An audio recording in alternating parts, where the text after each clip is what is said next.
नमस्कार दोस्तों, स्वागत है आप सभी का संकल्प स्टडी पॉइंट उत्तराखंड में। तो दोस्तों आज हम बात करेंगे उत्तराखंड जीके का मॉक टेस्ट 11 देखेंगे आज। और इससे पहले दोस्तों हमने 10 मॉक टेस्ट कंप्लीट किए हैं। जिसने नहीं देखे हैं दोस्तों वो प्लेलिस्ट में जाके उनको देख सकते हैं।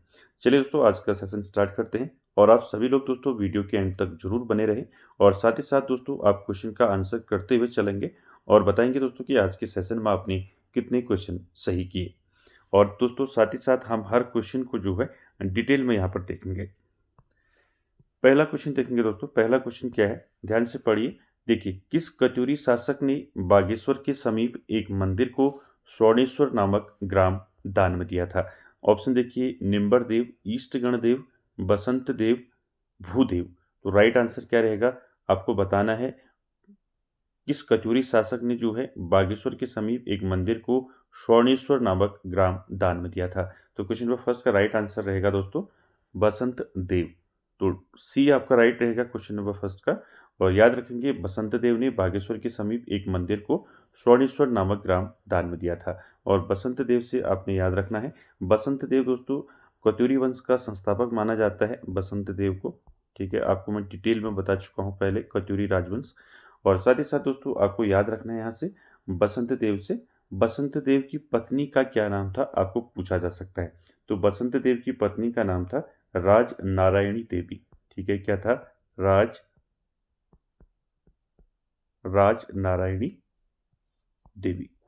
ठीक है, और साथ ही साथ यहाँ से एक क्वेश्चन पूछा जाता है दोस्तों कि वासुदेव और बसंत देव एक ही व्यक्ति थे, ये किसने कहा है? ठीक है, तो ये भी याद रखेंगे। देखिए यहाँ पर आपने 3 नाम याद रखने हैं। पहला नाम है एटकिंसन का। ठीक है, किसका नाम है? एटकिंसन। दूसरा आपको याद रखना है राहुल सांकृत्यायन। ठीक है, राहुल सांकृत्यायन। तीसरा नाम याद रखना है शिव प्रसाद डबराल। ठीक है, इन तीनों का नाम आपने याद रखना है। इनके अनुसार दोस्तों वासुदेव और बसंत देव एक ही व्यक्ति थे। ठीक है, वासुदेव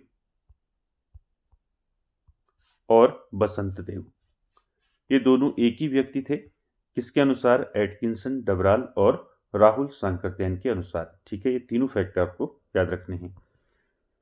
अगला क्वेश्चन देखेंगे दोस्तों। अगला क्वेश्चन है क्वेश्चन नंबर 2। आंसर कीजिए, कत्यूरी वंश का अंतिम राजा किसे माना जाता है? ये मैं कई बार आपको बता चुका हूँ। कत्यूरी राजवंश का अंतिम राजा किसे माना जाता है? ऑप्शन देखिए, ब्रह्मदेव, प्रीतम देव, धामदेव या फिर कटारमल देव। तो क्वेश्चन नंबर 2 का राइट आंसर क्या रहेगा? क्वेश्चन नंबर 2 का राइट आंसर रहेगा दोस्तों ब्रह्मदेव।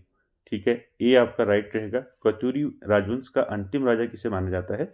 ब्रह्मदेव को माना जाता है। यहाँ से आपको याद रखना है दोस्तों, ब्रह्मदेव दोस्तों कत्यूरी राजवंश का अंतिम राजा था और सबसे शक्तिशाली राजा था दोस्तों ब्रह्मदेव। और साथ ही साथ ब्रह्मदेव से आपको एक चीज़ याद रखनी है कि ब्रह्मदेव के समय जो है तैमूर लंग ने जो है भारत पर आक्रमण किया था, ये भी आप याद रखेंगे। ठीक है, ब्रह्मदेव के शासन, जब ब्रह्मदेव का शासन चल रहा था उस समय भारत पर जो है किसने आक्रमण किया? तैमूर लंग ने। ठीक है, ये भी आपको पूछा जा सकता है। ठीक है, कब किया तैमूर लंग ने भारत पर आक्रमण? 1398 में। ठीक है, ये दोनों फैक्टर आपको याद रखनी है। आगे चलते दोस्तों क्वेश्चन नंबर 3 पर। क्वेश्चन नंबर 3 है, देखिए चंद्रवंश के किस राजा ने छकाता राज्य को जीतकर एक किला बनाया था? ऑप्शन देखिए, अभय चंद, त्रिलोक चंद, थोहर चंद या इनमें से कोई नहीं। तो राइट आंसर क्या रहेगा आपको बताना है। चंद्रवंश के बारे में मैंने आपको डिटेल में अच्छे से बता रखा है। आपको बताना है चंद्रवंश के किस राजा ने छकाता राज्य को जीतकर एक किला बनाया था। तो राइट आंसर क्या रहेगा दोस्तों क्वेश्चन नंबर 3 का? तो क्वेश्चन नंबर 3 का राइट आंसर रहेगा दोस्तों त्रिलोक चंद। ठीक है, बी आपका राइट रहेगा। तो छकाता राज्य को जीतकर एक किला किसने बनाया था? त्रिलोक चंद ने बनाया था। छकाता राज्य यानी कि आपका भीमताल का क्षेत्र। ठीक है, भीमताल नैनीताल का क्षेत्र जो है जिसको छकाता राज्य कहा जाता था। ठीक है, तो इस क्षेत्र में जो है दोस्तों इसको जीतकर किसने किला बनाया था? तो त्रिलोक चंद ने बनाया था। तो इसको याद रखेंगे। और साथ ही साथ त्रिलोक चंद से आपको याद रखना है, त्रिलोक चंद जो है अलाउद्दीन खिलजी का समकालीन था। ठीक है, किसका समकालीन था? अलाउद्दीन खिलजी का। ठीक है। अलाउद्दीन खिलजी का समकालीन कौन था? त्रिलोकचंद। ठीक है, तो ये सारे फैक्ट आपको याद रखना है। आगे चलते हैं दोस्तों क्वेश्चन नंबर 4 पर। क्वेश्चन नंबर 4 है, अल्मोड़ा में मल्ला महल किले का निर्माण किसने करवाया था? ऑप्शन देखिए, रुद्रचंद, भीष्मचंद, बालो कल्याणचंद या इनमें से कोई नहीं। तो एक क्वेश्चन आपको कई बार मैं बता चुका हूँ। मल्ला महल किले का निर्माण यानी कि जो अल्मोड़ा में है मल्ला महल किला, इसका निर्माण जो है किसने किया था? तो 4 का राइट आंसर रहेगा दोस्तों रुद्रचंद। ठीक है, याद रखेंगे, ये आपका राइट रहेगा। रुद्रचंद ने अल्मोड़ा में मल्ला महल किले का निर्माण करवाया था। और साथ ही साथ दोस्तों रुद्रचंद से आपको इंपॉर्टेंट फैक्ट याद रखनी है। रुद्रचंद जो है दोस्तों चंद्रवंश का आ, कौन से क्रम का राजा था, ये भी आपको याद रखना है। चंद्रवंश का 45 यानी कि 45वें नंबर का राजा था रुद्रचंद। ठीक है, और साथ ही साथ आपको याद रखना है किसका समकालीन था रुद्रचंद, तो ये भी याद रखेंगे, ये था अकबर का समकालीन। ठीक है, किसका समकालीन था? अकबर का समकालीन था रुद्रचंद। और साथ ही साथ आपको याद रखना है, क्वेश्चन पूछा जाता है रुद्रपुर नगर की नींव किसने डाली? ठीक है, तो रुद्रपुर नगर की नींव किसने डाली? तो याद रखेंगे रुद्रचंद ने डाली। ठीक है, रुद्रपुर नगर की नींव किसने डाली अगर आपको पूछा जाता है तो किसने डाली? रुद्रचंद ने डाली। ठीक है, और साथ ही साथ एक क्वेश्चन पूछा जाता है कि रुद्रचंद जो है अकबर का समकालीन था, मैंने अभी आपको बताया। तो अकबर से रुद्रचंद की भेंट कहाँ हुई थी, ये पूछा जाता है। तो रुद्रचंद की दोस्तों अकबर से भेंट जो है वो कहाँ हुई थी? लाहौर में हुई थी। ठीक है, कहाँ हुई थी? लाहौर में हुई थी, याद रखेंगे। साथ ही साथ आपको रुद्रचंद से ये फैक्ट आप याद रखेंगे। और साथ ही साथ रुद्रचंद से कई क्वेश्चन बनते हैं दोस्तों। तो रुद्रचंद का सेनापति कौन था, ये भी पूछा जाता है। तो रुद्रचंद का सेनापति कौन था, मैंने आपको बताया था। सेनापति था रुद्रचंद का, कौन था? पुरुष पंत। कौन था? पुरुष पंत। ठीक है, तो पुरुष पंत था सेनापति रुद्रचंद का। और इसी को दोस्तों पुरुष पंत को क्या कहा जाता है, मैंने आपको बताया था। पुरुष पंत को कहा जाता है कुमाऊं का रॉबर्ट ब्रूसफुट। ठीक है, क्या कहा जाता है इसको? कुमाऊं का रॉबर्ट ब्रूसफुट। ठीक है,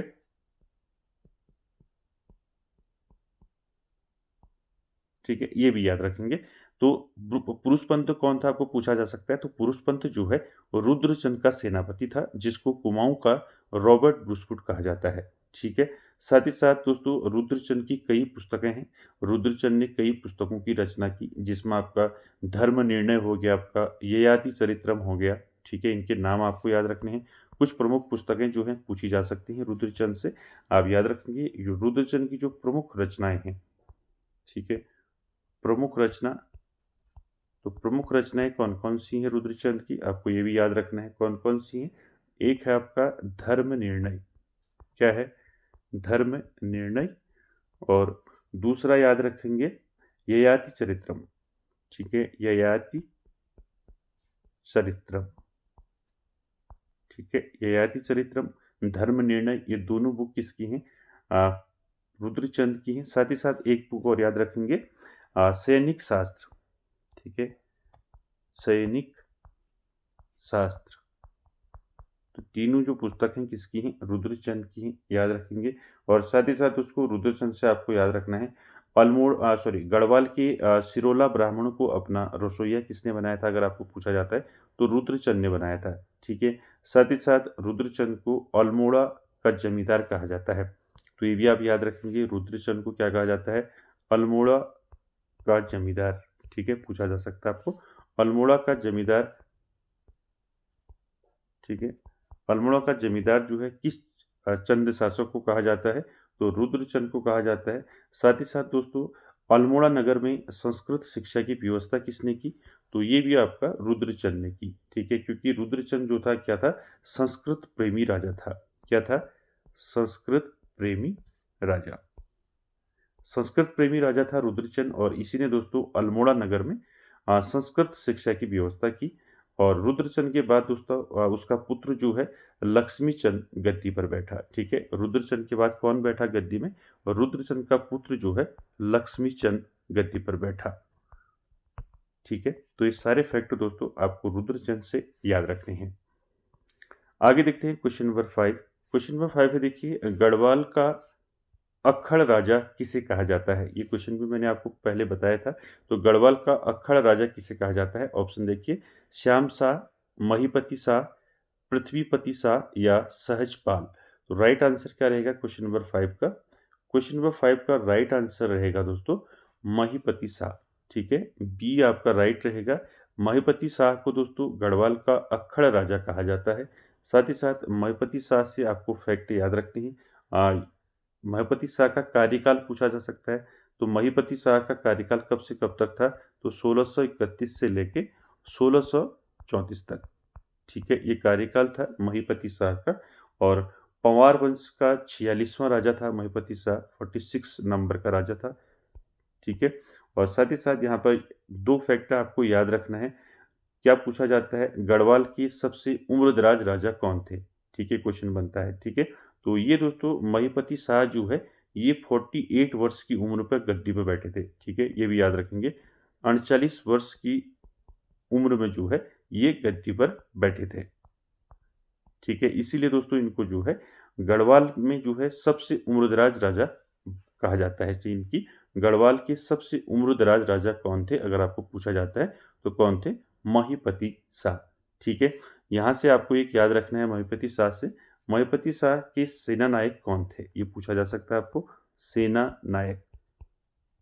तो याद रखेंगे महीपति शाह के सेना नायक कौन थे? तो सेना नायक थे माधो सिंह भंडारी। ठीक है, कौन थे? माधो सिंह भंडारी। आप सभी ने नाम सुना होगा माधो सिंह भंडारी का। ठीक है, तो माधो सिंह भंडारी जो है सेना नायक थे किसके? महीपति शाह के। ठीक है, साथ ही साथ याद रखना है आपने माधो सिंह भंडारी को कई नामों से जाना जाता है। ठीक है, तो माधो सिंह भंडारी को जो है मलेथा का मसीहा भी कहा जाता है। ठीक है, आपको सीधे पूछा जा सकता है मलेथा का मसीहा किसे कहा जाता है? ठीक है, मलेथा का मसीहा। ठीक है, तो याद रखेंगे मलेथा का मसीहा जो है किसको कहा जाता है? माधो सिंह भंडारी को कहा जाता है। साथ ही साथ दोस्तों इनको 17वीं शताब्दी का इंजीनियर भी कहा जाता है। ठीक है, माधो सिंह भंडारी को जो है 17वीं शताब्दी का 17वीं शताब्दी का क्या कहा जाता है इनको? इंजीनियर। ठीक है, ये भी याद रखेंगे। तो ये सारे फैक्टर आपको याद रखने हैं महीपति शाह से। पंवार वंश के 46वें क्रम के राजा थे महीपति शाह। इनका कार्यकाल मैंने बताया आपको 1631 से लेकर 1634 तक इनका कार्यकाल था। और ये 39 वर्ष की उम्र में गद्दी पर बैठे दोस्तों महीपति शाह। और गढ़वाल के सबसे उम्रदराज राजा थे महीपति शाह। और इनके सेना नायक थे माधो सिंह भंडारी, जिनको मलेथा का मसीहा और 17वीं शताब्दी का इंजीनियर कहा जाता है। ठीक है, साथ ही साथ एक क्वेश्चन यहाँ से फिर आपको याद रखना है महीपति शाह से।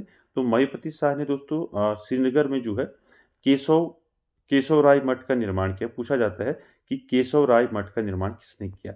ठीक है, केशव राय मठ। ठीक है, तो केशव राय मठ का जो है निर्माण किसने किया अगर आपको पूछा जाता है तो किसने किया? महीपति शाह ने किया। ठीक है, और साथ ही साथ ये जो केशव राय मठ है ये कहाँ है? ये है आपका श्रीनगर के पास में। ठीक है, श्रीनगर के पास में है केशव राय मठ। ठीक है, इसका निर्माण किसने किया? महीपति शाह ने किया। तो ये महीपति शाह से सारे फैक्ट आपको याद रखने हैं। आगे चलते हैं दोस्तों क्वेश्चन नंबर 6 पर। क्वेश्चन नंबर 6 है दोस्तों, दुधौली का युद्ध कब हुआ? ये क्वेश्चन आपको मैंने पहले भी बताया है, सारे क्वेश्चन मैंने आपको बताए हैं। ठीक है, तो दुधौली का युद्ध कब हुआ आपको बताना है। ऑप्शन देखिए 1701, 3, 7 या फिर 9। तो राइट आंसर क्या रहेगा क्वेश्चन नंबर 6 का? दुधौली का युद्ध कब हुआ? तो दुधौली का युद्ध हुआ दोस्तों 1703 में। ठीक है, बी वाला आपका राइट रहेगा ऑप्शन। और साथ ही साथ आपको याद रखना है दोस्तों दुधौली का युद्ध जो है किन के बीच हुआ आपको पूछा जा सकता है। ठीक है, तो दुधौली का युद्ध दोस्तों ज्ञानचंद, ठीक है, चंद्रवंश के राजा थे ज्ञानचंद। ज्ञानचंद और किसके बीच हुआ? ज्ञानचंद और फतेहपति शाह के बीच हुआ। किसके बीच हुआ? फतेहपति शाह।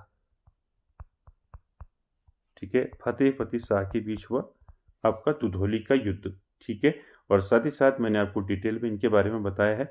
और फतेहपति शाह के दरबार में नवरत्न थे, ये मैं आपको बताया था पहले।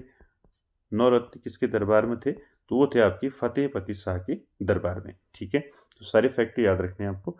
आगे चलते हैं क्वेश्चन नंबर 7 पर। क्वेश्चन नंबर 7 देखिए, टिहरी रियासत के किस राजा ने अंग्रेज अधिकारी फ्रेजर की बाघ से रक्षा की थी? तो ये क्वेश्चन भी आपको बताया था मैंने। ठीक है, तो टिहरी रियासत के राजा कौन से राजा हुए? ठीक है, जिनने अंग्रेज अधिकारी फ्रेजर की बाघ से रक्षा की थी। ऑप्शन देखिए, सुदर्शन शाह, भवानी शाह, प्रताप शाह या फिर नरेंद्र शाह। राइट आंसर क्या रहेगा क्वेश्चन नंबर 7 का? 7 का राइट आंसर रहेगा दोस्तों सुदर्शन शाह। याद रखेंगे। ठीक है, अंग्रेज अधिकारी फ्रेजर था जिसकी बाघ से रक्षा की थी सुदर्शन शाह ने। ठीक है, और सुदर्शन शाह से आपको याद रखना है, सुदर्शन शाह का जो कार्यकाल था दोस्तों वो कब से कब तक था? 1815 से 1815 से लेके 1859 तक जो है कार्यकाल रहा सुदर्शन शाह का। और टिहरी रियासत का प्रथम राजा इनको माना जाता है, प्रथम राजा। ठीक है, मैंने कितने राजा हुए टिहरी रियासत में सबके बारे में आपको डिटेल में बताया था। ठीक है, प्रथम राजा जो है इनको माना जाता है टिहरी रियासत का।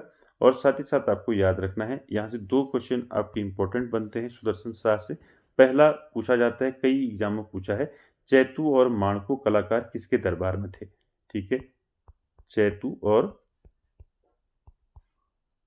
माणकू जो है कलाकार किसके दरबार में थे? तो याद रखेंगे, चैतू और माणकू जो कलाकार थे किसके दरबार में थे? तो ये थे आपके सुदर्शन शाह के दरबार में। ठीक है, ये कई बार पूछे गए हैं। दूसरा आपको फैक्ट याद रखना है, सुदर्शन शाह ने सभासार की रचना की। ठीक है, सभासार। ठीक है, सभासार की रचना किसने की आपको पूछा जा सकता है। तो सभासार की रचना किसने की? सुदर्शन शाह ने की। ठीक है, 7 खंडों में है आपका सभासार। कितने खंडों में है? 7 खंडों में है। ठीक है, और कौन सी भाषा में लिखा गया है सभासार? ये भी याद रखेंगे। सभासार लिखा गया है आपका ब्रज भाषा में। ठीक है, किसमें लिखा गया है? ब्रज भाषा में। ठीक है, ये भी आप याद रखेंगे। ठीक है, और साथ ही साथ दोस्तों आपको याद रखना है, उत्तरकाशी में एक मंदिर है आपका विश्वनाथ मंदिर। तो इसका जीर्णोद्धार किसने करवाया था अगर आपको पूछा जाता है? तो उत्तरकाशी में विश्वनाथ मंदिर का जीर्णोद्धार भी जो है सुदर्शन शाह ने करवाया था।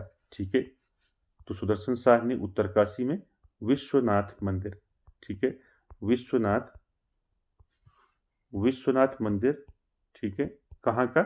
उत्तरकाशी का।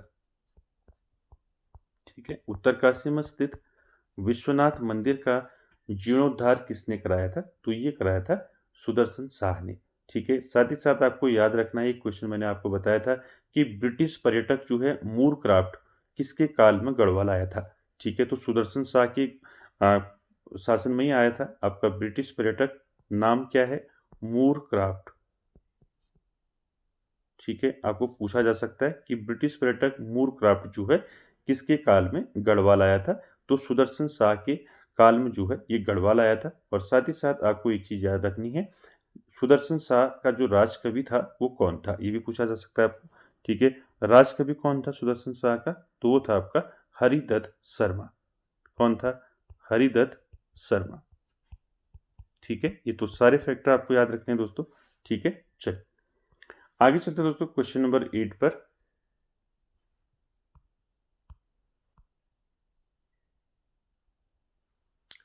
क्वेश्चन नंबर 8 देखिए दोस्तों, क्वेश्चन नंबर 8 क्या है? कीर्ति शाह ने अपना विधि परामर्शदाता किसे नियुक्त किया था? तो कीर्ति शाह के बारे में मैंने आपको बताया था, कीर्ति शाह कौन था।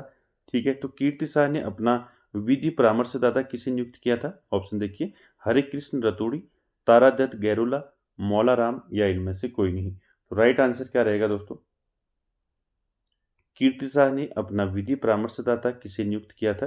तो 8 का राइट आंसर रहेगा दोस्तों तारादत्त गैरोला। ठीक है, याद रखेंगे, बी राइट रहेगा। तो कीर्ति शाह ने अपना विधि परामर्शदाता किसे नियुक्त किया था? तारादत्त गैरोला को। और वजीर किसको नियुक्त किया था? वजीर किया था हरिकृष्ण रतूड़ी को। ठीक है, ये वजीर था। ठीक है, वजीर। और तारादत्त गैरोला क्या था? विधि परामर्शदाता।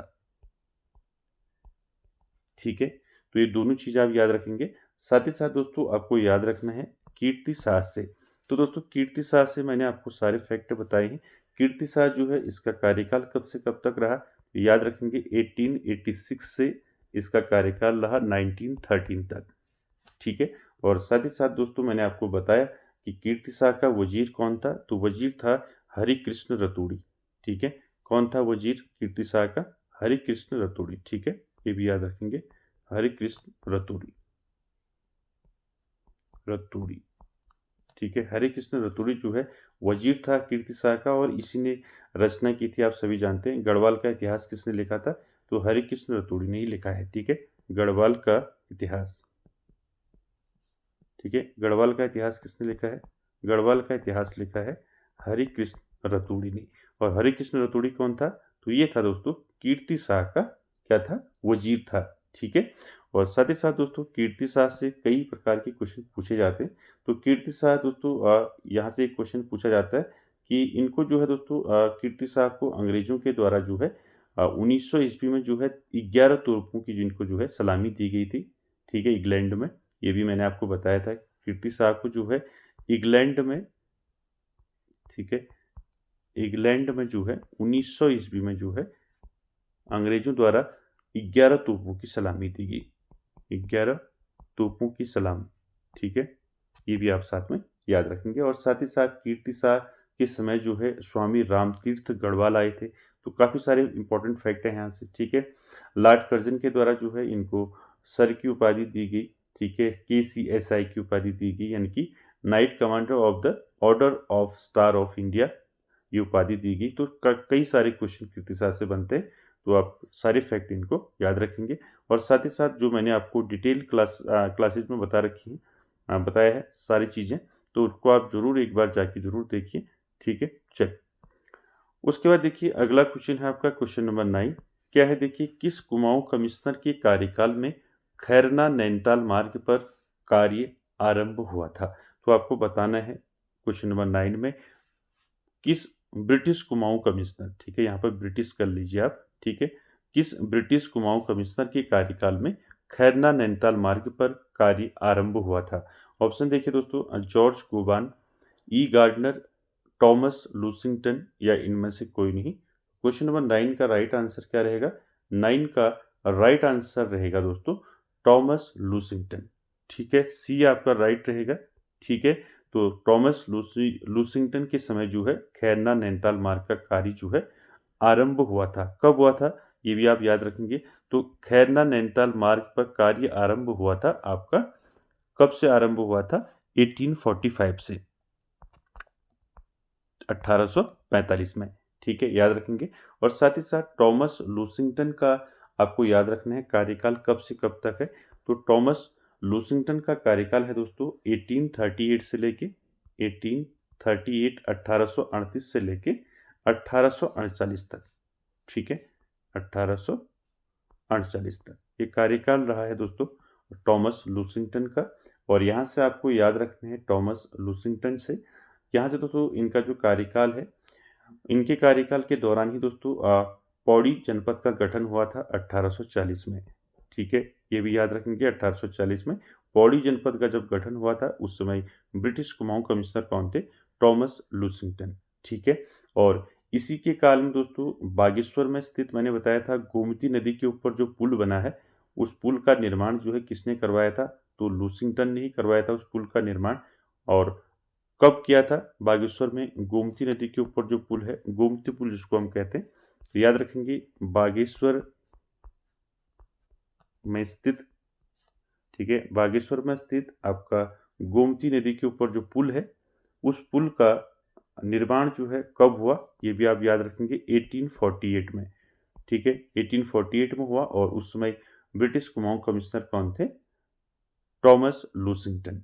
ठीक है, याद रखेंगे। और साथ ही साथ आपको याद रखना है अल्मोड़ा में डिस्पेंसरी कमेटी का गठन भी जो है टॉमस लूसिंगटन के कार्यकाल में ही हुआ था। ठीक है, सारे फैक्ट आपको याद रखने हैं।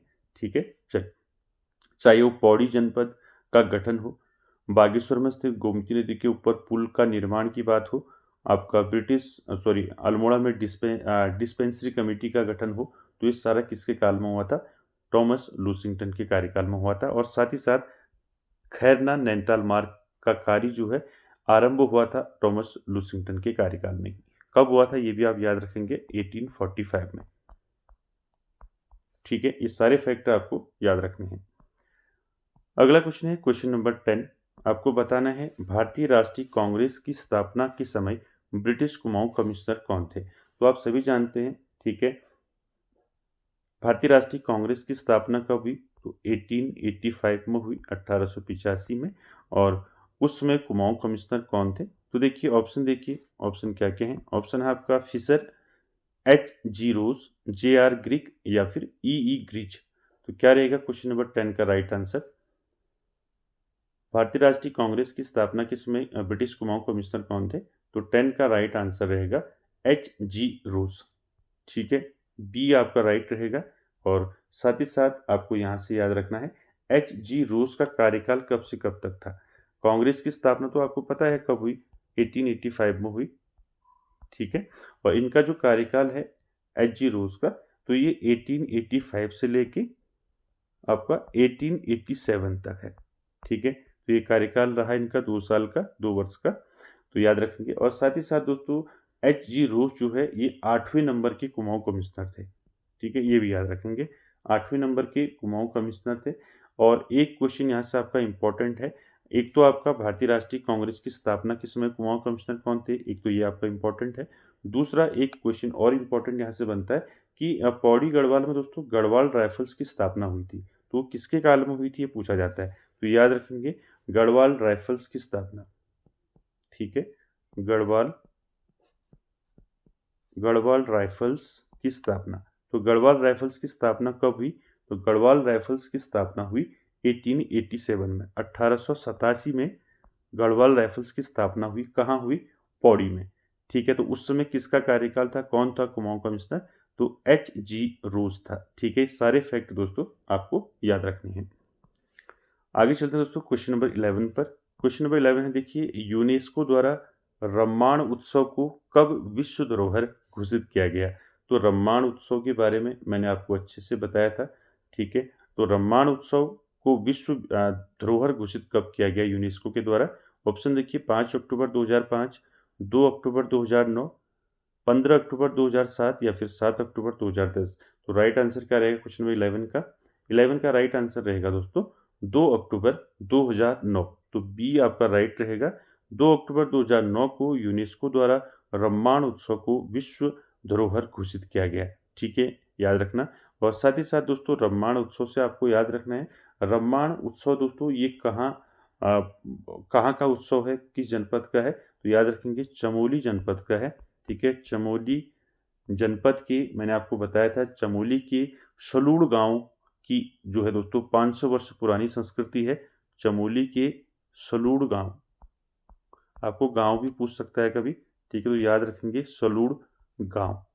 ठीक है, और साथ ही साथ रम्माण उत्सव में क्या होता है दोस्तों, रम्माण उत्सव में जो है रामायण का पाठ किया जाता है। किसका पाठ किया जाता है, रामायण का पाठ किया जाता है। ठीक है, और साथ ही साथ रम्माण उत्सव जो है इसका आयोजन कब होता है ये भी आपको याद रखना है। रम्माण उत्सव का जो आयोजन है दोस्तों वो प्रतिवर्ष जो है अप्रैल माह में इसका आयोजन होता है। कब होता है, अप्रैल माह में। ठीक है, और साथ ही साथ यहाँ से याद रखना है ये आयोजन दोस्तों कितने दिन तक रहता है, तो 11 दिन से 13 दिन तक इसको मनाया जाता है रम्माण उत्सव को। इसमें स्पेशली दोस्तों मुखौटा शैली पर रामायण का मंचन किया जाता है। और एक चीज़ आप याद रखेंगे, मैंने आपको बताया था, याद होगा आपको, कि रम्माण उत्सव में दोस्तों कोई भी संवाद नहीं होता है इसमें। ठीक है, इसमें कोई भी संवाद नहीं होता है, यानी कि आपस में कोई संवाद नहीं होता है जो पात्र होते हैं। तो इसमें मुखौटों से, तालों से और झांझर मजीरों से जो है अभिव्यक्ति की जाती है। और इसमें दोस्तों कोई भी संवाद नहीं होता है पात्रों के बीच में। ठीक है, ये याद रखेंगे। क्लियर है, ये सारे फैक्ट आपको याद रखने हैं। आगे से दोस्तों क्वेश्चन नंबर 12 की ओर। क्वेश्चन नंबर 12 है, देखिए वीरचंद सिंह गढ़वाली औद्यानिकी एवं वानिकी विश्वविद्यालय की स्थापना कब हुई। तो आपको बताना है वीरचंद सिंह गढ़वाली औद्यानिकी एवं वानिकी विश्वविद्यालय की स्थापना कब हुई, 2008, 9, 10 या फिर 11। तो क्वेश्चन नंबर 12 का राइट आंसर क्या रहेगा, 12 का राइट आंसर रहेगा 2011 में दोस्तों इसकी स्थापना हुई, वीरचंद सिंह गढ़वाली वानिकी विश्वविद्यालय की। और साथ ही साथ आपको याद रखना है कि ये जो आपका वीरचंद सिंह गढ़वाली वानिकी विश्वविद्यालय है, ये कहाँ है? तो ये है दोस्तों भरसार पौड़ी में। कहाँ है? भरसार पौड़ी में। ठीक है, स्थापना कब हुई? 2011 में इसकी स्थापना हुई। और एक फैक्ट यहाँ से याद रखना है, इस विश्वविद्यालय के नाम के आगे जो है वीरचंद सिंह गढ़वाली, ये नाम जो है इसके नाम के पहले कब किया गया, कब जोड़ा गया? ठीक है, तो ये भी याद रखेंगे। तो 2015 में इसके नाम से पहले वीरचंद सिंह गढ़वाली जोड़ा गया। कब से? 2015 से। ठीक है, तो दोनों फैक्ट आपको याद रखनी है। आगे चलते दोस्तों, अगला क्वेश्चन है क्वेश्चन नंबर 13। श्रीनगर नगर निगम का गठन कब हुआ? तो आपको नगर निगम मैंने सारे बताए हैं, कौन से नगर निगम का कब गठन हुआ। तो यहाँ पर श्रीनगर नगर निगम का गठन कब हुआ? ऑप्शन देखिए, 2017 में, 2021 में, 2013 में, 2011 में। तो राइट आंसर क्या रहेगा दोस्तों? क्वेश्चन नंबर 13 का राइट आंसर रहेगा दोस्तों, श्रीनगर नगर निगम का गठन हुआ 2021 में। ठीक है, याद रखेंगे। और साथ ही साथ दोस्तों मैंने सारे नगर निगम आपको बताए हैं। ठीक है, जैसे आपका बात करें 2011, तो 2011 में कौन कौन से नगर निगम का गठन हुआ 2011 में? तो याद रखेंगे हल्द्वानी और हरिद्वार। अगर आपको पूछा जाता है तो याद रखेंगे हल्द्वानी और हरिद्वार नगर निगम का गठन कब हुआ? तो 2011 में हुआ। ठीक है, बात करें 2013 में, तो 2013 में कौन कौन से नगर निगम का गठन हुआ? आपका रुद्रपुर, ठीक है, रुद्रपुर, साथ ही साथ काशीपुर, रुद्रपुर, काशीपुर और रुड़की। ठीक है, तो रुद्रपुर नगर निगम, काशीपुर नगर निगम और रुड़की नगर निगम का गठन कब हुआ? 2013 में हुआ। ठीक है, 2021 में किसका हुआ? श्रीनगर का हुआ। ठीक है, और साथ ही साथ 2017 में किसका हुआ? ये भी आपको याद रखना है। 17 में हुआ आपका ऋषिकेश और कोटद्वार का। ठीक है, ऋषिकेश और कोटद्वार। तो ऋषिकेश नगर निगम और कोटद्वार नगर निगम का गठन कब हुआ? 2017 में हुआ। और देहरादून नगर निगम का कब हुआ? देहरादून नगर निगम कब बना? 2003 में। ठीक है, तो ये सारे आपको याद रखने हैं। ठीक है, चलिए आगे चलते हैं क्वेश्चन नंबर 14 पर। क्वेश्चन नंबर 14 है, निम्न में कौन उत्तराखंड के आंतरिक जिलों में नहीं आता है? तो आपको बताना है कौन इसमें उत्तराखंड के आंतरिक जिलों में नहीं आता है। तो राइट आंसर क्या रहेगा क्वेश्चन नंबर 14 का? बताइए। अल्मोड़ा, बागेश्वर, टिहरी, पौड़ी। क्या रहेगा 14 का राइट आंसर?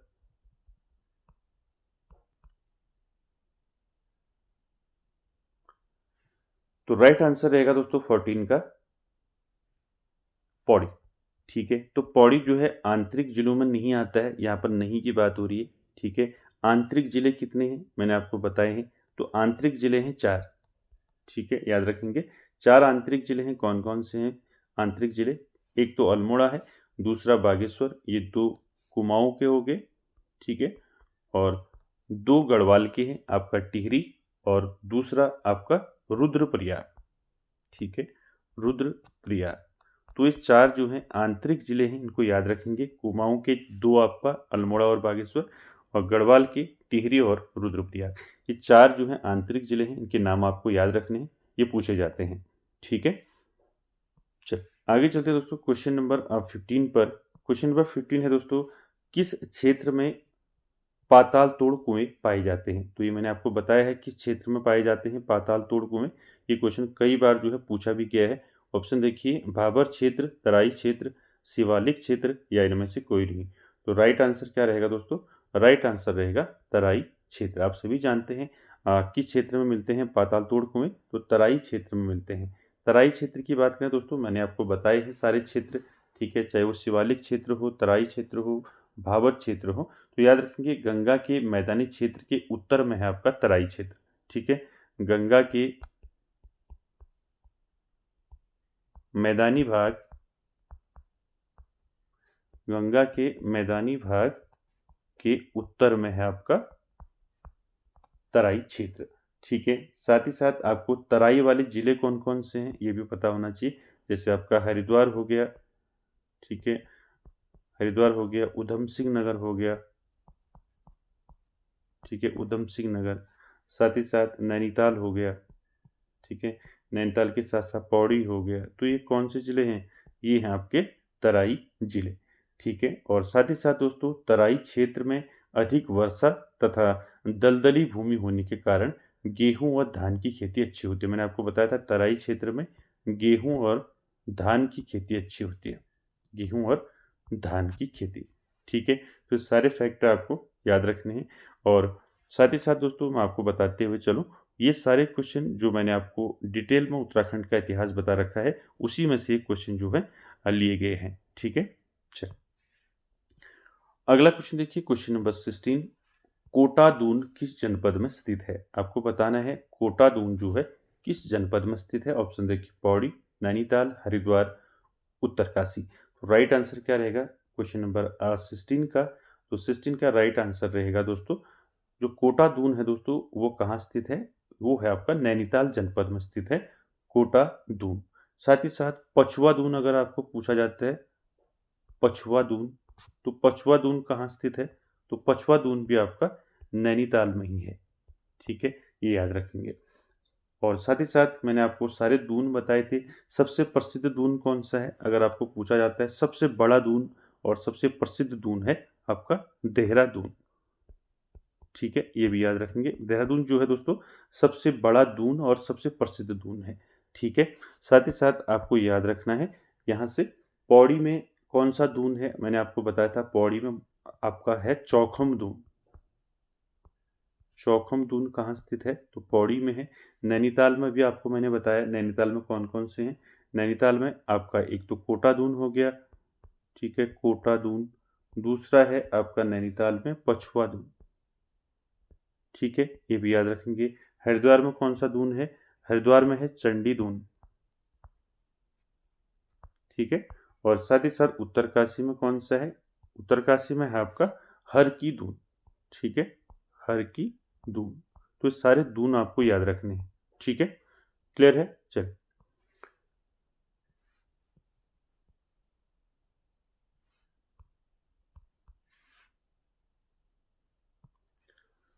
क्वेश्चन नंबर 17 देखिए, क्वेश्चन नंबर 17 है 2011 की जनगणना के अनुसार पिथौरागढ़ जनपद का जनसंख्या घनत्व कितना है? आपको बताना है 2011 की जनगणना के अनुसार जो है पिथौरागढ़ जनपद का जो है जनसंख्या घनत्व कितना है। ऑप्शन देखिए 49, 41, 68 और 170। तो राइट आंसर क्या रहेगा 17 का? तो 17 का राइट आंसर क्या रहेगा दोस्तों?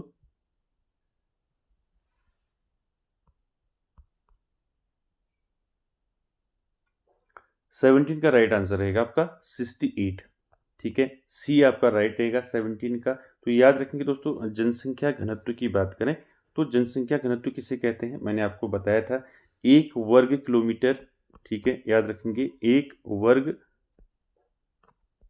वर्ग किलोमीटर क्षेत्र में निवास करने वाले व्यक्तियों की संख्या को क्या कहते हैं? जन घनत्व कहते हैं, यानी कि जनसंख्या घनत्व कहते हैं, ठीक है। 1 वर्ग किलोमीटर में या 1 वर्ग किलोमीटर क्षेत्र में निवास करने वाले व्यक्तियों की संख्या, ठीक है, निवास करने वाले व्यक्तियों की संख्या को क्या कहते हैं? जन घनत्व कहते हैं दोस्तों, याद रखेंगे इसको। और साथ ही साथ आपको याद रखना है पिथौरागढ़ जनपद का जनसंख्या घनत्व कितना है, तो आपको पूछा जा सकता है। तो ये है आपका 68, ठीक है, सी आपका राइट रहेगा। आपने सारे मैंने आपको सारे जिलों का जो है जनसंख्या घनत्व बताया है, ठीक है, उसको आप जरूर देखें, पूछा जा सकता है आपको, ठीक है। और साथ ही साथ दोस्तों उत्तराखंड का जो जनसंख्या घनत्व है कितना है? तो उत्तराखंड का जनसंख्या घनत्व है 189, ठीक है। और साथ ही साथ सर्वाधिक जनसंख्या घनत्व वाला जिला कौन सा है अगर आपको पूछा जाता है उत्तराखंड में? तो सर्वाधिक जनसंख्या घनत्व वाला जिला है आपका हरिद्वार, ठीक है, ये भी याद रखेंगे। और सबसे कम जनसंख्या घनत्व किसका है? सबसे कम जनसंख्या घनत्व तो सबसे कम है आपका किसका है? उत्तरकाशी का, ठीक है, उत्तरकाशी, ठीक है, ये भी याद रखेंगे। सबसे ज्यादा किसका है जनसंख्या घनत्व? हरिद्वार का है, और सबसे कम उत्तरकाशी का, ठीक है। चल अगला क्वेश्चन है दोस्तों, क्वेश्चन नंबर 18 है। 2011 की जनगणना के अनुसार लिंगानुपात में सबसे कमी, याद रखेंगे इसको, सबसे कमी किस जनपद में हुई है? ठीक है, चलिए ऑप्शन देखिए, टिहरी, चंपावत, अल्मोड़ा, हरिद्वार। तो राइट आंसर क्या रहेगा क्वेश्चन नंबर 18 का? आपको बताना है 2011 की जनगणना के अनुसार लिंगानुपात में जो है सबसे कमी जो है किस जनपद में हुई है? तो 18 का राइट आंसर रहेगा दोस्तों चंपावत। ठीक है, बी आपका राइट रहेगा। चंपावत में दोस्तों 2011 की जनगणना के अनुसार लिंगानुपात में सबसे कमी पाई गई। ठीक है, साथ ही साथ दोस्तों आपको याद रखना है लिंगानुपात से, तो यहाँ से क्वेश्चन पूछे जाते हैं। ठीक है, तो 2011 की जनगणना के अनुसार उत्तराखंड का लिंगानुपात कितना है अगर आपको पूछा जाता है, तो उत्तराखंड का लिंगानुपात है आपका 963। ठीक है, और साथ ही साथ दोस्तों आप सभी जानते हैं, ठीक है, तो यहाँ पर क्वेश्चन कई बार पूछा गया है कि उत्तराखंड में लिंगानुपात में उत्तराखंड का देश में स्थान कौन सा है, शिशु लिंगानुपात कितना है, ठीक है, सर्वाधिक लिंगानुपात वाला जिला कौन सा है। तो इस टाइप के क्वेश्चन यहाँ से पूछे जाते हैं। ठीक है, तो याद रखेंगे उत्तराखंड का लिंगानुपात कितना है, तो उत्तराखंड का लिंगानुपात है 963 जो है उत्तराखंड का लिंगानुपात है। और लिंगानुपात में जो है उत्तराखंड का देश में कौन सा स्थान है, तो देश में उत्तराखंड का 13वां स्थान है। तो ये भी आप याद रखेंगे। ठीक है, और यहाँ से आपका फैक्ट बनेगा लिंगानुपात से कि दोस्तों शिशु लिंगानुपात कितना है उत्तराखंड में। ये भी एक बार क्वेश्चन पूछा गया था, शिशु लिंगानुपात उत्तराखंड में कितना है, तो उत्तराखंड में शिशु लिंगानुपात है 890। ठीक है, और साथ ही साथ दोस्तों आपको याद रखना है सर्वाधिक लिंगानुपात वाला जिला अगर आपको पूछा जाता है, ठीक है, तो सर्वाधिक जो लिंगानुपात वाला जिला है कौन सा है? सर्वाधिक लिंगानुपात वाला जिला है आपका अल्मोड़ा। ठीक है, सबसे ज्यादा लिंगानुपात वाला जिला कौन सा है? अल्मोड़ा है। और सबसे कम लिंगानुपात किस जिले का है? सबसे कम है आपका, कम है सबसे हरिद्वार का। ठीक है, ये भी आप साथ में याद रखेंगे। और मैंने क्वेश्चन क्या था, सबसे कमी जो है किस जनपद में पाई गई लिंगानुपात में, तो मैंने बताया आपको किस जनपद में पाएगी, चंपावत में। तो सबसे कमी चंपावत में, और सर्वाधिक वृद्धि कहाँ पाएगी ये भी पूछा जा सकता है आपको कि 2011 की जनगणना के अनुसार जो है लिंगानुपात में सबसे या सर्वाधिक वृद्धि जो है किस जनपद में हुई। तो याद रखेंगे सर्वाधिक जो वृद्धि हुई वो हुई टिहरी में।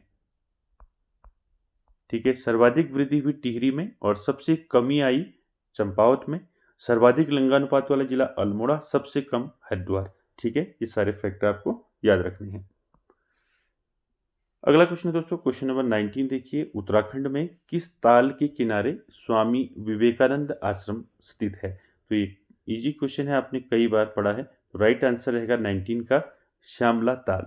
ठीक है, तो श्यामला ताल कहाँ है, तो आपको याद रखना है कहाँ है श्यामला ताल, तो ये है चंपावत में। ठीक है, चंपावत में। कहाँ है श्यामला ताल? चंपावत में।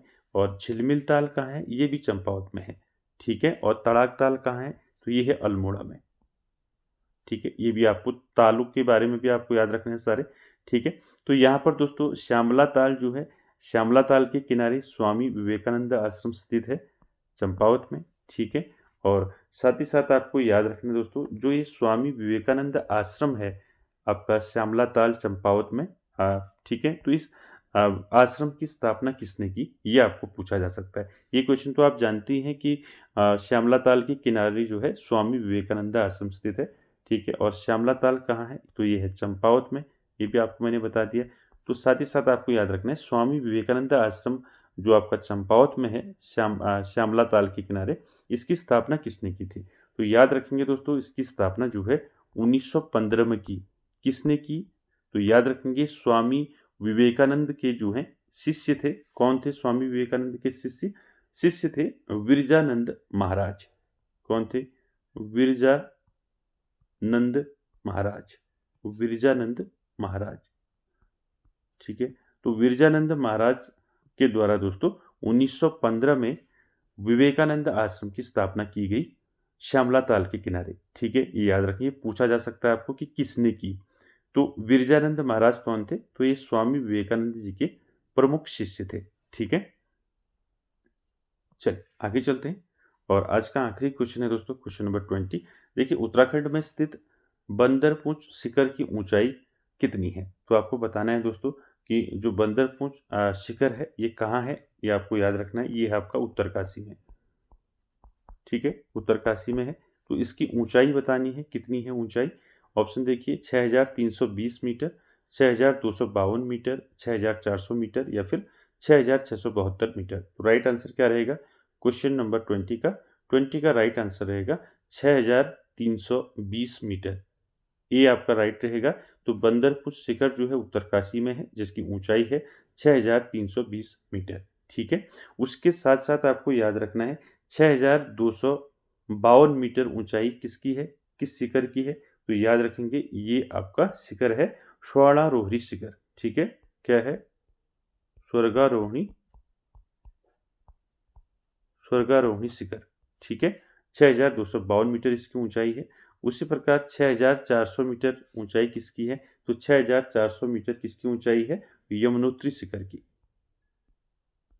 ठीक है, यमुनोत्री शिखर की। याद रखेंगे, पूछे जा सकते हैं। और आपका लास्ट जो है 6672 मीटर जो है ऊंचाई किसकी है? तो 6672 मीटर जो है ऊंचाई है गंगोत्री शिखर की, गंगोत्री शिखर, ठीक है। तो ये भी याद रखेंगे चारों, ठीक है। क्लियर है? तो दोस्तों आज का सेशन यहीं तक। कैसा लगा दोस्तों आज का सेशन आपको? कमेंट बॉक्स में ज़रूर कमेंट करें। और आपने कितने क्वेश्चन सही किए दोस्तों, ये भी आप ज़रूर कमेंट करें। और वीडियो को एंड तक देखने के लिए थैंक यू वेरी मच।